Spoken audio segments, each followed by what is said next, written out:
HLC, le carrefour des icônes.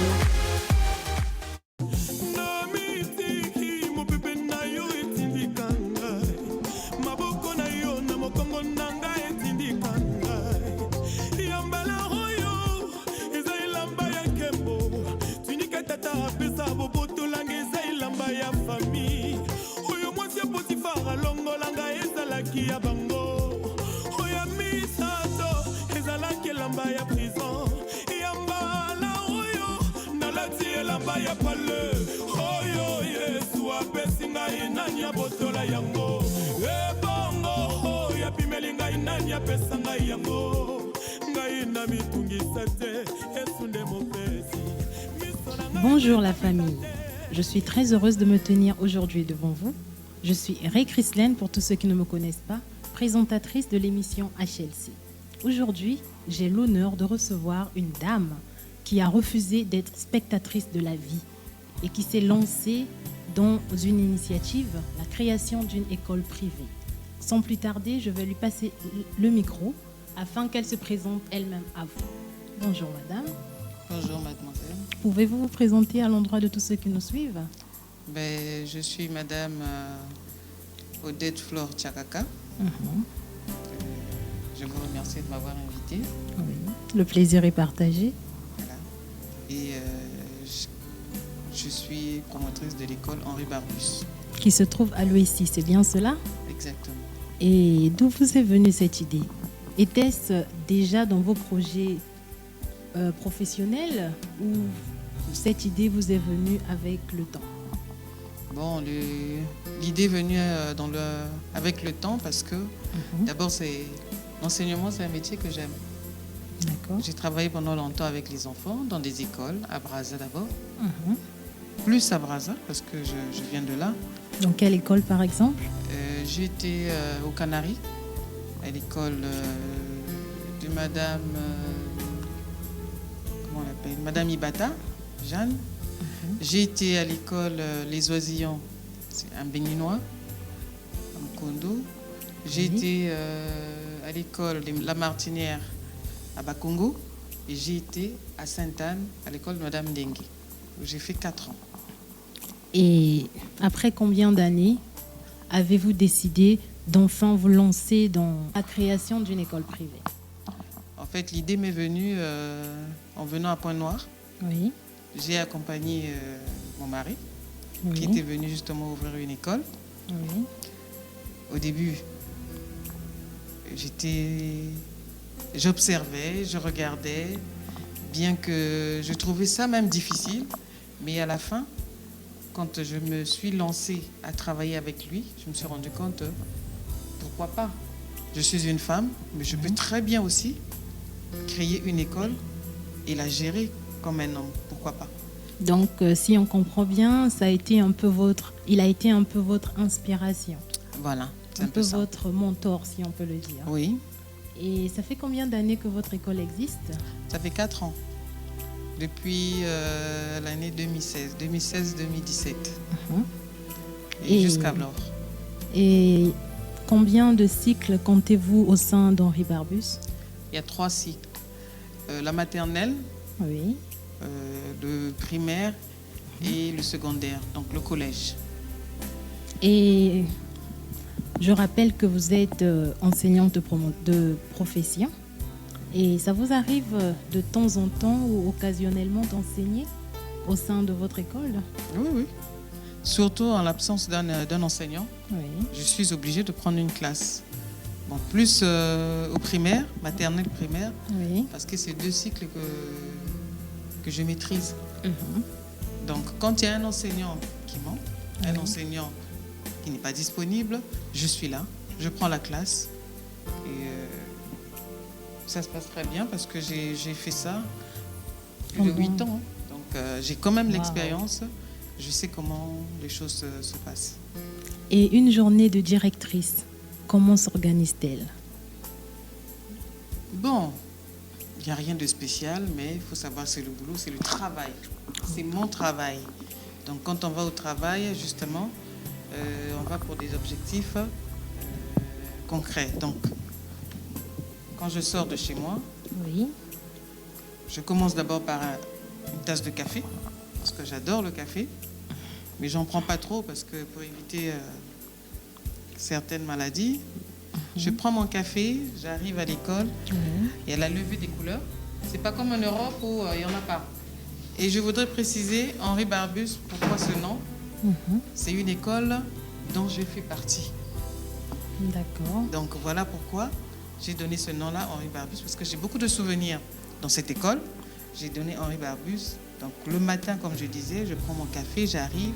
Et chez nous au Congo, il faut lever les couleurs. Donc le matin, j'arrive, le lundi surtout, la levée des couleurs avec les enfants. Et à la fin, c'est la visite de classe. Je passe toujours dans chaque classe avant de m'installer dans mon bureau. Une fois la levée des couleurs terminée, tout le monde en classe, et c'est mon tour, je fais la ronde. Je demande aux enseignants quelles sont les difficultés qu'ils ont, quels sont les enfants à problème, et ainsi de suite. On essaie de voir un peu, de faire un peu la ronde de tous les petits problèmes qu'on pourrait gérer. Et après, bon, et la journée démarre. Je rappelle que l'OECI est un quartier un peu éloigné du centre-ville. Quelles sont les difficultés que vous rencontrez au quotidien avec les parents d'élèves, avec les étudiants, peut-être avec les professeurs? Y a-t-il pas des difficultés que vous rencontrez? Bon, les difficultés, il y en a toujours. Hein. Par exemple? Il y en a toujours. Bon, déjà, pour moi qui suis à l'OECI, la difficulté, c'est d'abord le déplacement. D'accord. Je ne sais pas s'il faudrait souligner ça, mais il faut quand même que j'en parle. C'est un quartier un peu périphérique. Donc ça fait qu'il faut vraiment se lever tôt pour y arriver, pour éviter les embouteillages et tout ça là. D'accord. Une fois arrivé, les problèmes au niveau des enseignants. Ça dépend, nul n'est parfait. Donc il y a toujours un enseignant qui aura un souci et puis il faut l'aider. Ça peut être un problème pédagogique ou ça peut être un problème social. Donc, il faut gérer tout ça. C'est important de souligner ce point parce que c'est bien beau, vous avez une école, mais il faudrait bien que les gens sachent qu'il y a des difficultés qu'on rencontre au quotidien. Oui. Et aujourd'hui, il y a la pandémie qui sévit dans le monde et la rentrée pointe déjà à l'horizon. Quels sont les dispositifs que vous avez mis en place afin de faire barrière à la maladie? Bon, histoire de rassurer les parents. Oui. Ben, la première disposition qu'on a prise, c'est d'abord se protéger avec les cache-nez, comme on a dit. Comme l'a si bien dit l'OMS, on essaie de mettre en place tous les conseils, toutes les recommandations. Donc, la première des choses, c'est d'abord les cache-nez, et suivi des lavages des mains. Réguliers. Et éventuellement, quand on va commencer, il va falloir parler aux enfants, leur faire comprendre que surtout le lavage des mains et le contact physique doit être limité parce que par rapport à cette maladie-là. Parce que les enfants ne sont pas toujours conscients de tout ce qu'on leur dit. Ils ne sont pas toujours... ils ne comprennent pas en fait. Surtout les petits à la maternelle. Il faut leur faire comprendre, il faut leur expliquer avec des images et tout. Et à la fin, on va essayer d'être plus prudent et vigilant. Pendant que les enfants sont à l'extérieur en train de jouer, on va essayer d'être attentionné. Et concernant le nombre d'élèves par classe, à cause de la maladie, alliez-vous limiter le nombre d'élèves? Oui, ça c'est... Pour respecter la distanciation sociale? Oui, ça c'est obligé, c'est obligatoire. Si dans une classe... nous sommes en Afrique, hein, c'est pas comme en Europe où les gens s'asseyent seuls ou bien deux par banc, bien proches. Avec nos bancs et nos salles, personnellement, j'ai des structures assez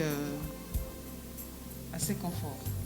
Donc ça veut dire que toutes les classes sont vastes, les salles de classe, les bancs sont assez grands. Oui. Donc les enfants pourront s'installer, au lieu d'être à 3, ils seront à 2. Bien sûr avec leur cache-nez. D'accord. Et à partir de là, s'il faut ajouter d'autres classes pour éviter le nombre, Oui. ben, on le fera. D'accord. Mais les structures déjà sont déjà... Nous ferons un tour sur place et nous vous promettons tous d'avoir des images de cette école dont nous avons entendu parler. Madame Flore, si je peux me permettre de vous appeler Madame Flore,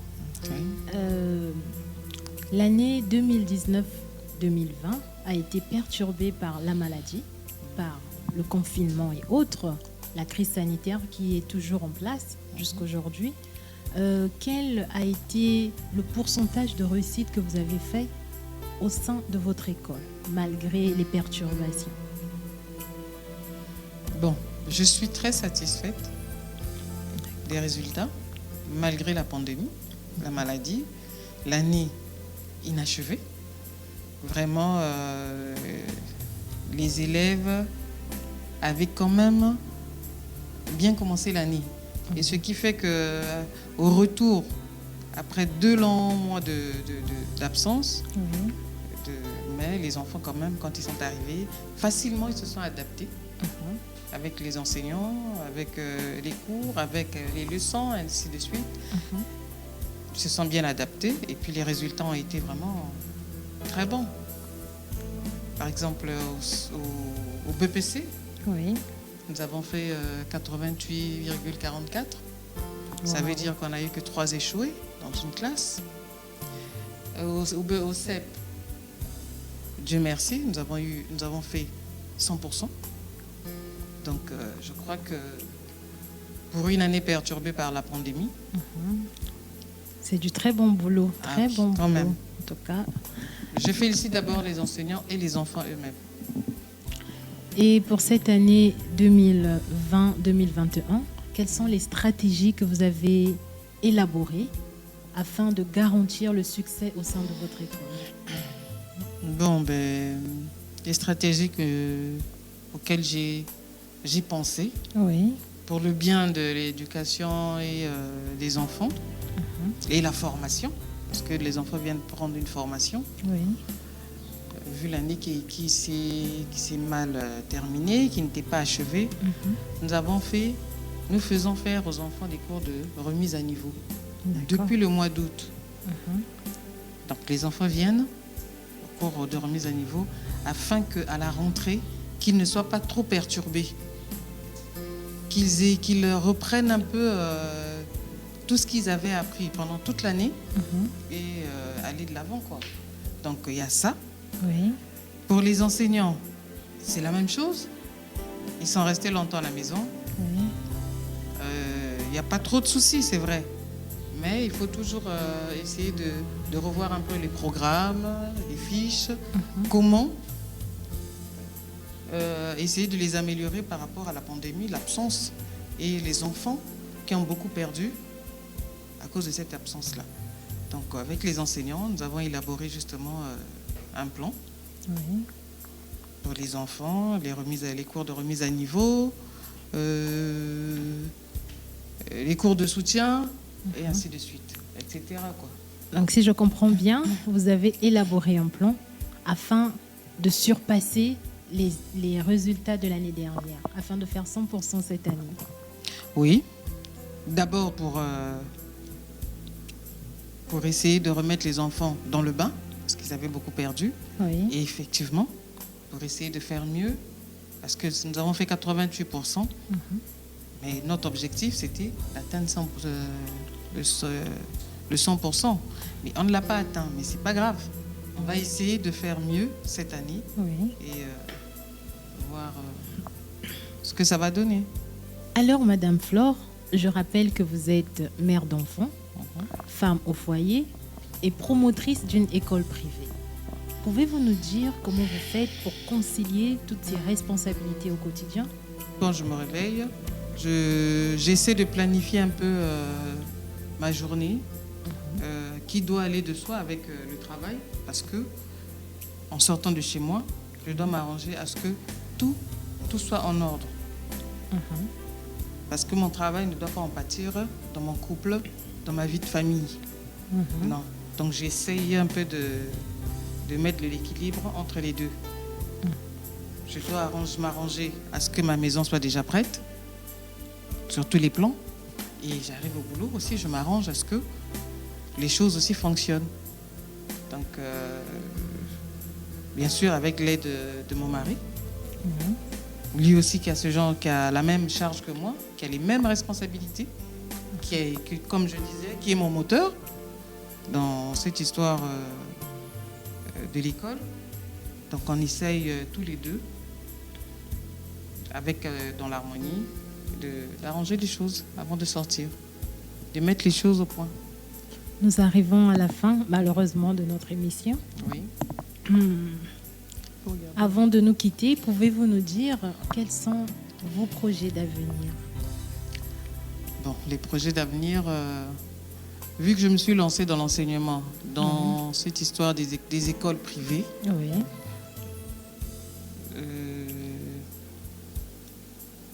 Chacun de nous, quand c'est comme ça, aspire à aller plus loin, à faire plus que ce qu'on a.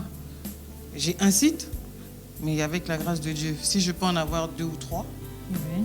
ce serait une bonne chose. Mais effectivement, c'est déjà en voie parce que je ne suis pas une femme limitée, mais plutôt une femme qui va de l'avant. Je suis ambitieuse, donc je ne peux que chercher à avoir plus. Donc le projet est là. Oui. Il a déjà démarré aussi. Et quand ça sera prêt, je reviendrai sur votre plateau pour essayer de donner plus d'explications. Merci beaucoup. Et de la part de cette femme battante dont vous êtes, avez-vous un conseil à donner à toutes les femmes qui nous regardent aujourd'hui? Le conseil que je donnerais, c'est il faut oser dans la vie. Il ne faut pas craindre. Il faut se dire que si l'autre a pu, je peux aussi le faire. En ne venant pas accompagner les autres sur terre ici, là, vulgairement parlant. Ne venons pas accompagner les autres. Quand si tu peux créer quelque chose, faut se lancer. Parce que moi, quand j'ai créé ça, je suis partie de rien en fait. Mais aujourd'hui, je suis fière de moi. Quand je vois ce que j'ai, je vois où je vais, je me dis oui, parce que j'avais osé. J'ai défié la vie en fait. Et voilà. Merci beaucoup. Alors, mes chères dames, ne vous limitez pas, ne vous fixez pas des limites. Osez, lancez-vous et vous verrez, Dieu vous accompagnera. Alors, Madame Flore, nous vous remercions pour votre disponibilité. Merci de votre présence et nous vous souhaitons bon vent. Merci et à vous aussi. Merci. Peut-être que vous avez des salutations à faire à l'endroit de ceux qui nous suivent, des gens que vous voulez saluer en passant. Oui, je saluerai ma petite famille ici. Je saluerai d'abord les enseignants, les parents qui sont souvent sur Internet. J'espère qu'ils verront l'émission et qu'ils seront contents. Et je saluerai aussi tous ceux qui me suivront en Europe surtout. Donc mes sœurs. Je ne peux pas les citer parce qu'ils sont trop nombreux. Ils sont trop nombreux. Mes sœurs et frères. Voilà, ils sont trop nombreux. Je les envoie des bisous, des coucous. Et puis voilà. Mais sans oublier, à la fin, mon mari, que j'embrasse très fort. Merci beaucoup. C'est sûr qu'il a déjà reçu. Alors, chers internautes, nous sommes arrivés à la fin. Nous vous remercions pour votre fidélité. N'hésitez pas de publier la vidéo et de laisser vos commentaires concernant la vidéo. Si vous avez des questions, vous pouvez toujours nous les poser. Et on allait oublier vos coordonnées. Peut-être qu'il y a certains parents qui aimeraient vous joindre afin de mieux localiser l'école et venir à votre rencontre pour inscrire les enfants, bien sûr. Bien, je suis, comme j'ai dit, l'école se trouve à Lucie, Oui. non loin du marché. En fait, il est situé non loin du marché. Il y a un marché là, marché Lucie. Et mes coordonnées, c'est Plus 242. voilà, plus 242 06 677 28 47. Merci beaucoup. Et j'ai aussi le RTL, D'accord. les 05 337 56 75. Merci beaucoup. Alors, chers parents, n'hésitez pas à aller inscrire vos enfants. Comme vous l'avez entendu, l'année dernière, ils ont fait 88%, ce qui prouve que le travail est au rendez-vous. Si vous voulez de bonnes écoles pour vos enfants, pensez à Henri Barbus. Nous remercions notre équipe technique, Ben Raza, qui a été à la lumière, sans oublier Monsieur Sagesse Moma, qui a été au son, et Monsieur Hermès Lepro, qui a été le cerveau penseur de cette vidéo, de cette émission HLC, qui a été au montage, à la réalisation et à la prise de vue. Merci et bien de choses à vous.